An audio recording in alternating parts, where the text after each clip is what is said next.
السلام عليكم ورحمة الله وبركاته. بسم الله الرحمن الرحيم. الحمد لله رب العالمين، نحمده ونسبحه ونقدسه على آلائه ونعمائه، ونشهد أن لا إله إلا الله وحده لا شريك له، إلها واحدا أحدا فردا صمدا حيا قيوما، نؤمن له بالربوبية ونقر له بالعبودية، من يهد الله فهو المهتدي ومن يضلل فلن تجد له وليا مرشدا، ونشهد أن سيدنا محمدا عبده ورسوله. اللهم صل على محمد أرسله بالهدى ودين الحق ليظهره على الدين كله ولو كره المشركون. اللهم صل وسلم وزد وبارك وترحم على محمد وآل محمد كما صليت وسلمت وباركت وترحمت على إبراهيم وآل إبراهيم في العالمين إنك حميد مجيد. وصل اللهم وسلم على أوصيائه وخلفائه. عباد الله، أوصيكم ونفسي بتقوى الله عز وجل. أعوذ بالله من الشيطان الرجيم. بسم الله الرحمن الرحيم. أومن كان ميتا فأحييناه وجعلنا له نورا يمشي به في الناس كمن مثله في الظلمات ليس بخارج منها كذلك زين للكافرين ما كانوا يعملون. صدق الله العلي العظيم. وصلوا على محمد وآل محمد. اللهم صل على محمد وآل محمد.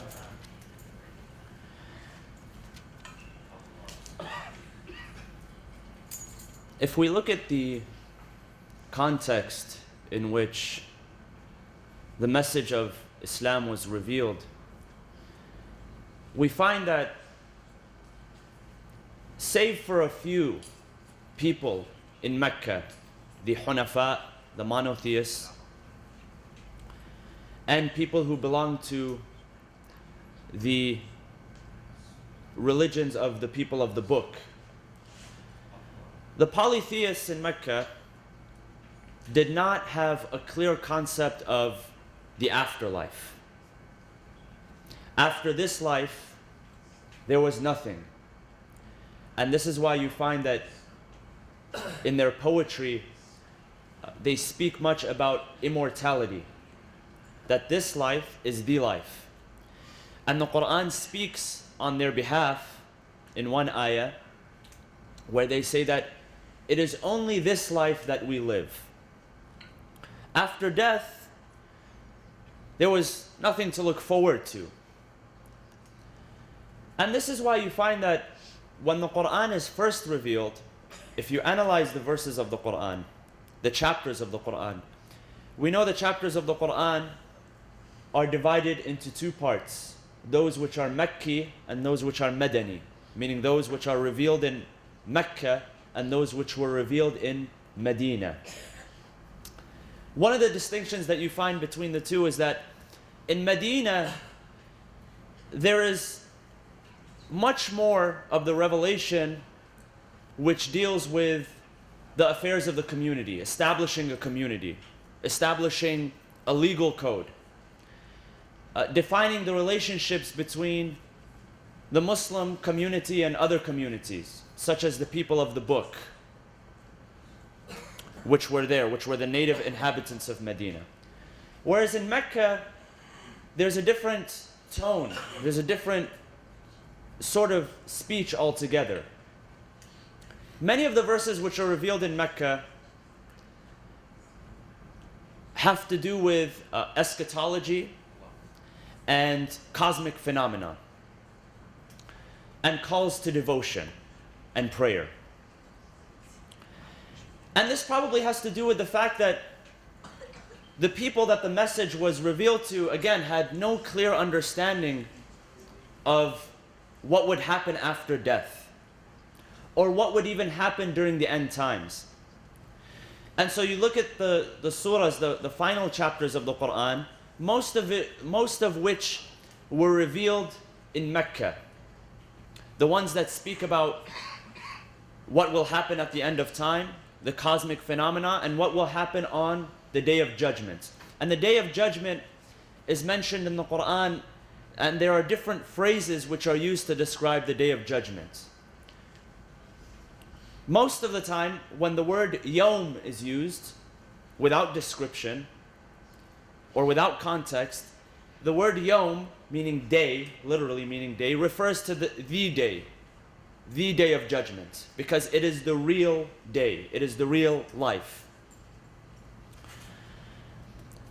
The surahs which appear in the end of the Qur'an, if you take Surah Al-Zilzala and Surah Al-Takwir, and all of these shorter chapters which speak about cosmic phenomenon and address the concept of eschatology, most of these were revealed in Mecca. Again, because there was no clear concept of death, and there was no clear concept of life after death. And so the first messages to be revealed were revealed in this context.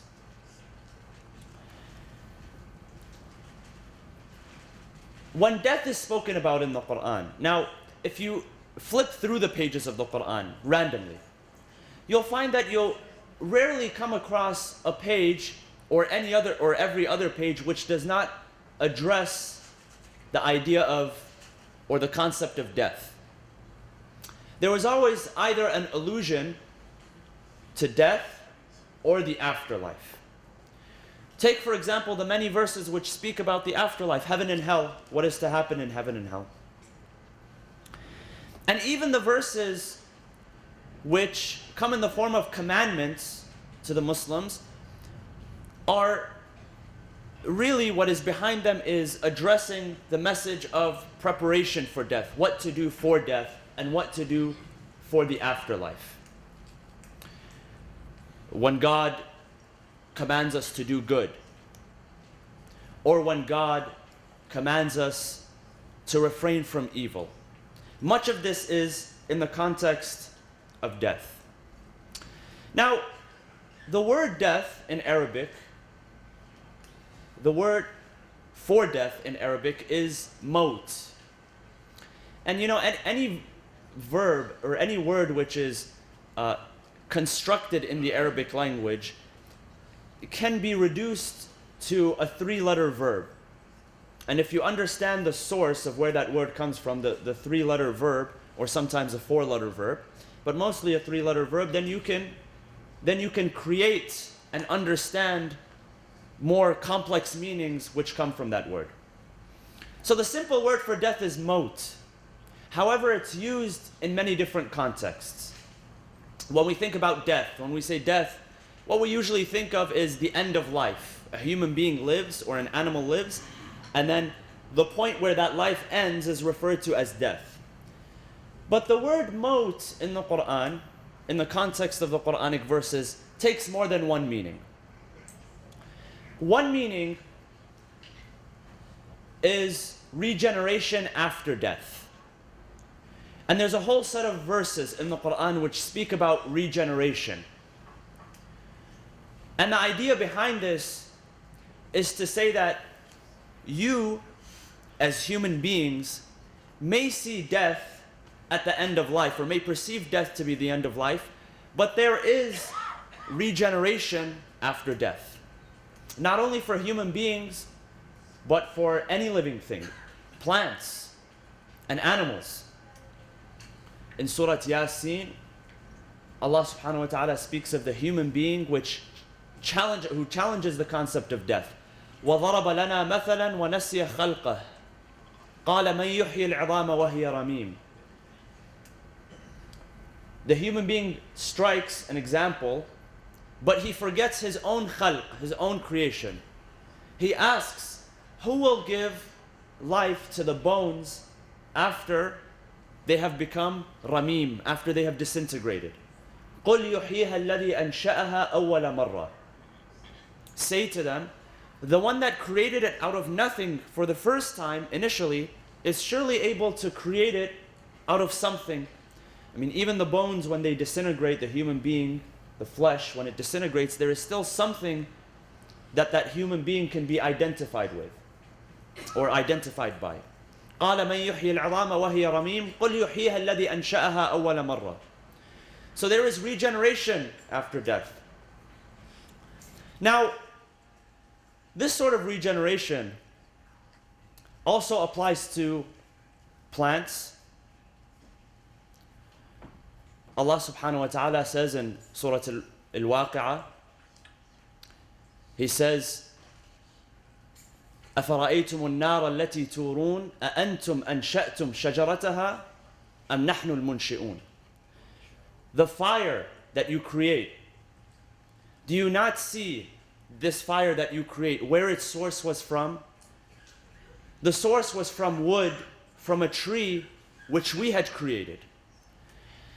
And so there's this talk of regeneration after life which exists in the Qur'an.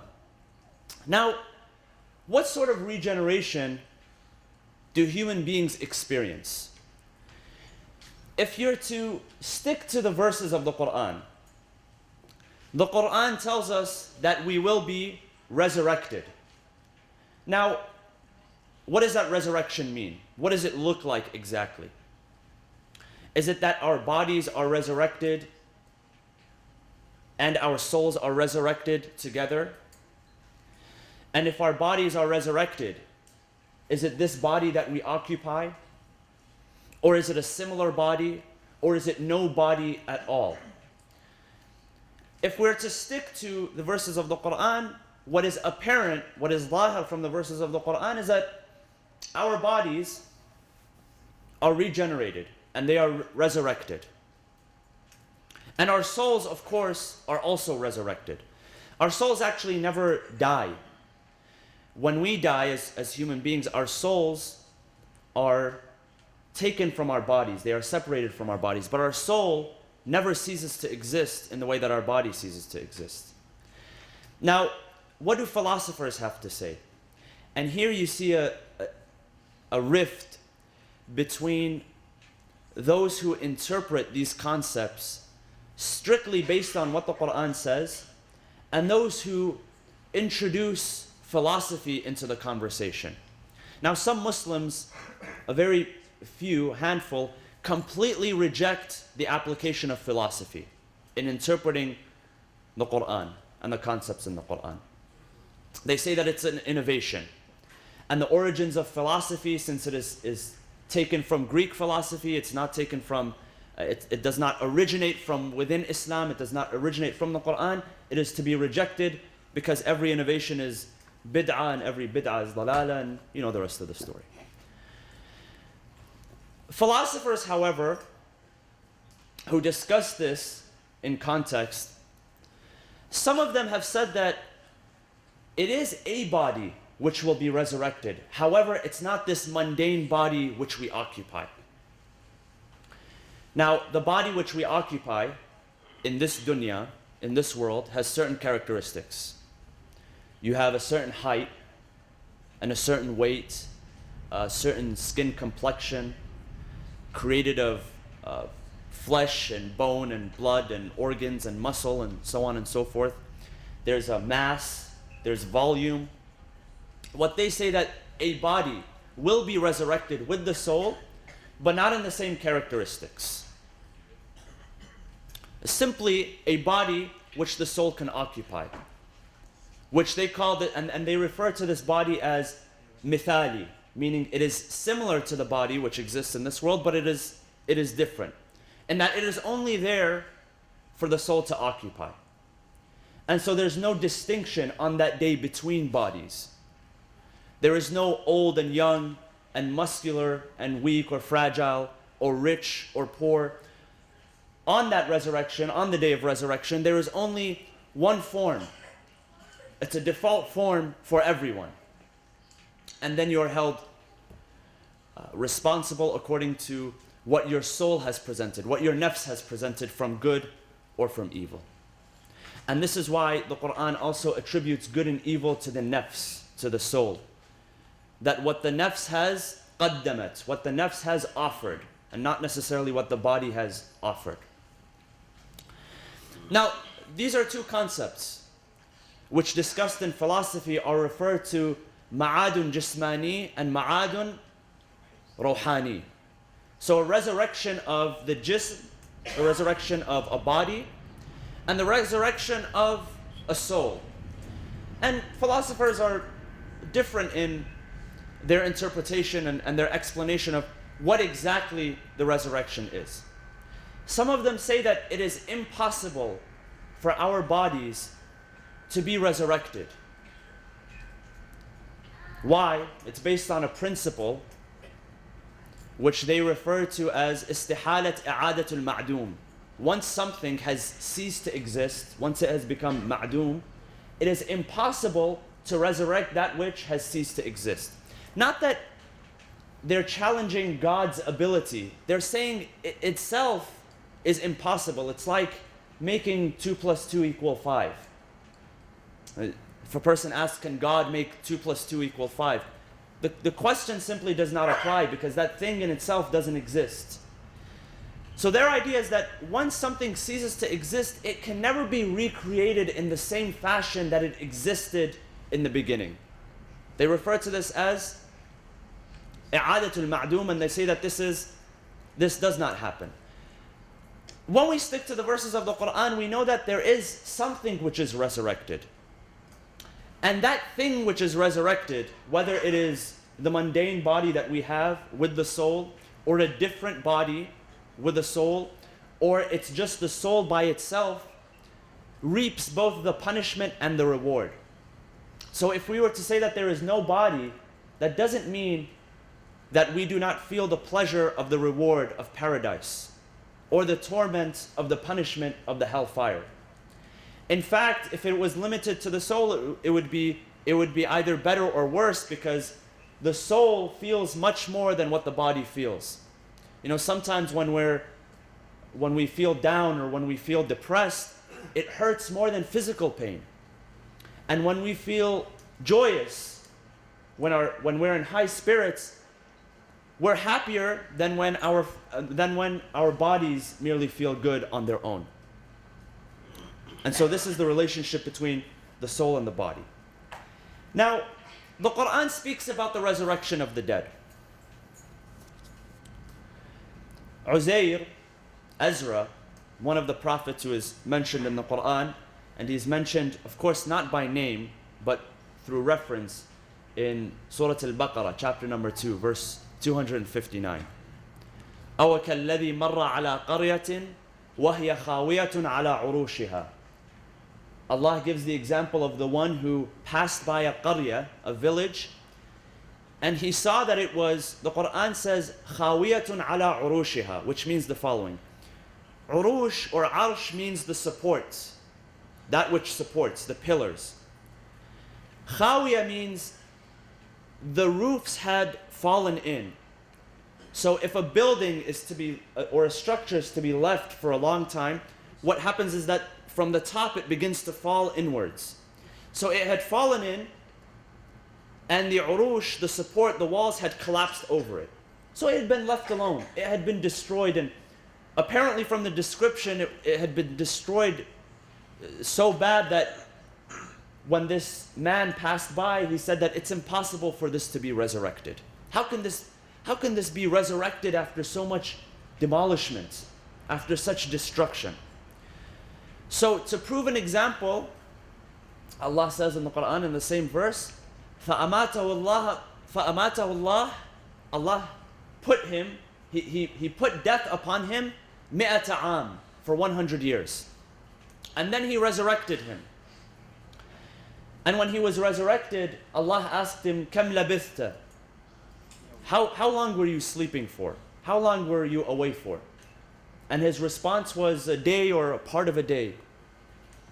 And Allah reveals to him that he had been asleep, and the term, and I'll explain why asleep instead of dead, for 100 years. He says, look to your food, it's still in good shape, it's still edible. Look to your donkey, he had a donkey with him, still alive, there's nothing wrong with it, it's as strong as a donkey. And so to prove this example, God put him to sleep, death, amatahullah, for 100 years, and then he resurrected him in the same form. In one hadith it says that he had a brother who was the same age, and their names were Uzair and Uzaira, and one of them happened to be, they're both born on the same day or in the same year, and one of them happened to be 100 years older than the other. Of course, the hadith is, a man comes to one of the Imams of Ahlul Bayt and asks him, how is it that two can be born on the same day, but one becomes 100 years older than the other? And the Imam replies to him, he says, take the example of Uzair and Uzaira, the two brothers who one died for 100 years, so he was frozen basically in time for 100 years, and then when he awoke, he became 100 years older than his brother. The story of Ibrahim, likewise. Ibrahim, when he asked to see the power or the authority, the ability of God to resurrect that which is dead, he wanted to see a miracle. Allah tells him, أَوَلَمْ تُؤْمِنْ, do you not have iman? He says, قَالَ بَلَى وَلَكِنْ لِيَطْمَئِنَّ قَلْبِي. He says, yes, but I wanted itmi'nan, I wanted complete satisfaction for my qalb, for my heart. And so he took the birds and slaughtered them and mixed them, their remains, and placed them on the tops of the hills, and he stood back and he witnessed the miracle of how they were recreated and they were brought back to life. So resurrecting that which is dead is nothing for Allah. Replacing us is nothing for Allah. Allah is able to do everything. And so when maut, death, is spoken about in the Qur'an, one context is this context, regeneration after death.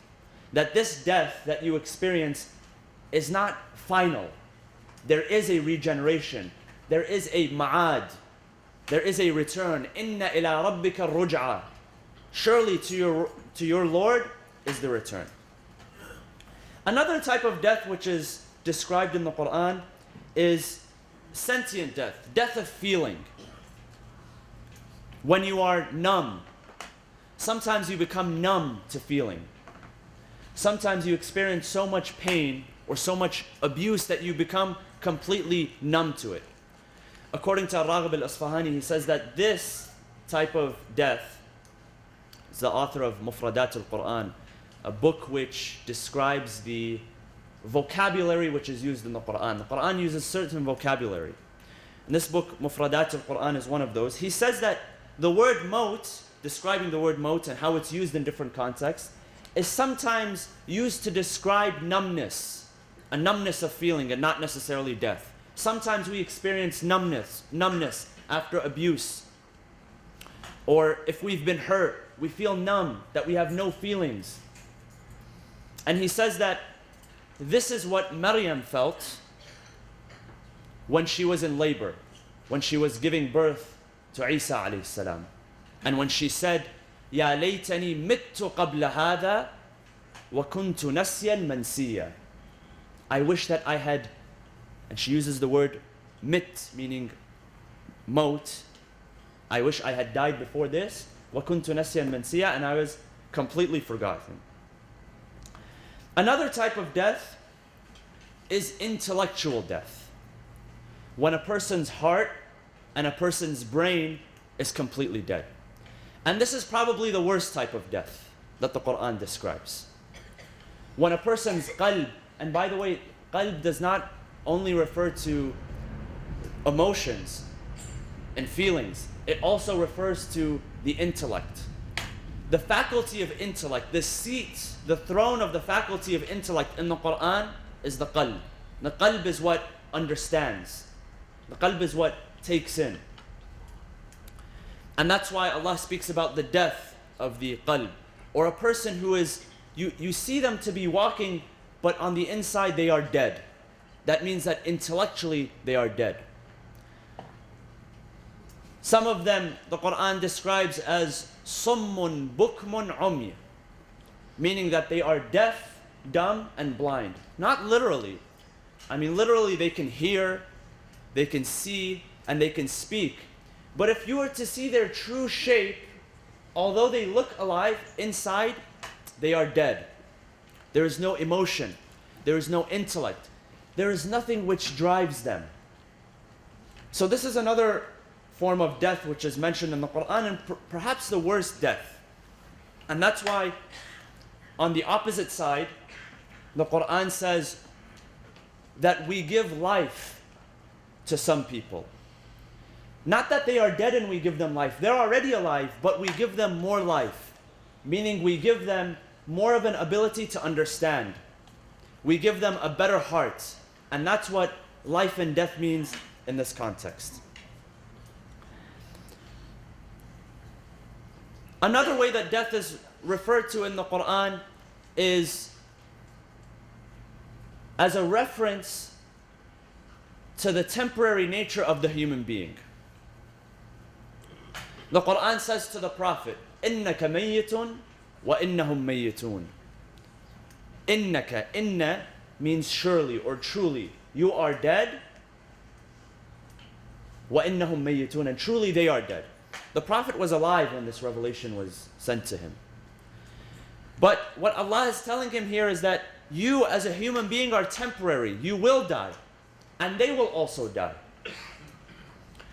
And so there is always, if you think about it, from the moment that we are born, there is always death within us. Every second, that amount, if you can measure the death by an amount, every second that amount of death increases. And the amount of life, if you can measure them both, and the amount of life decreases. And for this there's a stark reminder in the Qur'an. I end with this. Allah subhanahu wa ta'ala reminds us that every day we are close to death. In chapter number 39, verse 42, Allah subhanahu wa ta'ala says, it is He who captures the souls, al-anfus. He is the one that captures the souls. And so for those who those whom are sleeping, Allah, if He decides that they shall die, He keeps the soul. And if He decides that they shall live one more day, He sends back the soul إِلَىٰ أَجَلٍ مُسَمَّى, until an appointed time. So every day when we sleep, our soul is being captured. And what this verse is telling us is that death and sleep are of the very same nature. Meaning that your soul is being captured during death and it is being captured during sleep. The only difference is with sleep, there is a partial capturing, there's a partial disconnection. Whereas with death, it is a permanent disconnection. So every day, let us remind ourselves before we go to sleep that this soul of ours is in the hands of Allah subhanahu wa ta'ala. It's always important to remember that there is a return to God. Inna ila rabbika ruj'a. Inna lillahi wa inna ilayhi raji'un. I mean, the verses of the Qur'an, the chapters and the verses permeate with this idea of death, that death is around every corner. And that it can come at any moment. Not an April Fool's joke. The Qur'an, if you go through the verses, you'll find that constantly there is a reminder of death. Constantly there is a reminder of akhirah. Constantly there is a reminder of accountability. We ask Allah subhanahu wa ta'ala to allow us to be among those whom He gives life to. And we ask Allah subhanahu wa ta'ala that He does not count us among those who are intellectually and emotionally dead. Bismillah ar-Rahman ar-Rahim. Wal-'asri inna al-insana lafi khusr illa alladhina amanu wa 'amilu s-salihat wa tawasaw bil-haqqi wa tawasaw bis-sabr wa sallu ala Muhammad wa ali Muhammad. Allahumma salli ala Muhammad wa ali Muhammad. Allahumma salli ala Muhammad wa ali Muhammad.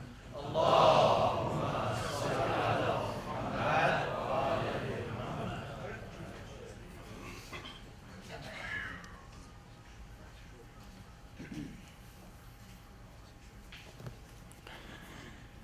بسم الله الرحمن الرحيم الحمد لله رب العالمين نحمده ونسبحه ونقدسه على آلائه ونعمائه ونشهد أن لا إله إلا الله وحده لا شريك له ونشهد أن سيدنا محمدا عبده ورسوله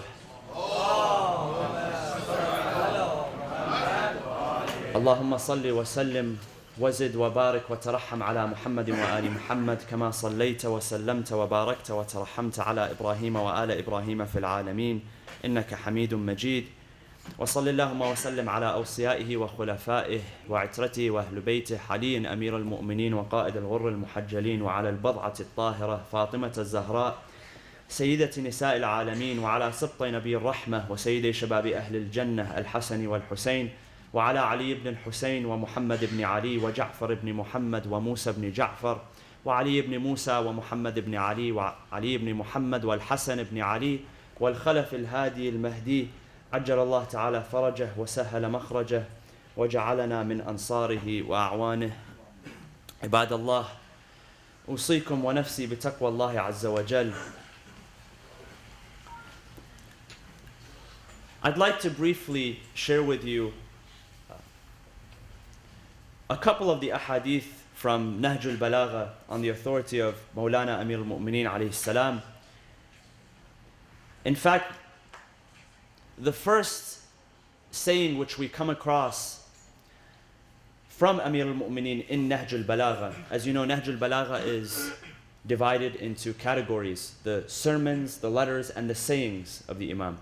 And if you look at the portion or the section on the sayings of the Imam, the first of those is a very important hadith, a very important saying. And in it the Imam says that during times of fitna, during times of civil disturbance, and we all know the times that Amir al-Mu'mineen lived in, as far as politics and as far as society and the civil issues that were at hand. He says, during civil disturbance, during fitna, be like the adolescent camel who has neither a back strong enough for riding nor udders for milking. Of course, you know, much of what Amir al-Mu'mineen says, when translated into any other language beside Arabic, loses much of its eloquence, it loses much of its meaning. The words that he chooses in the Arabic language are very particular. The word that he uses for the adolescent camel is Ibnul Laboon, and this is to describe a camel which is not at the age where it can be used for labor. It is not old enough, nor can it be used, it does not have udders where milk can be taken from it.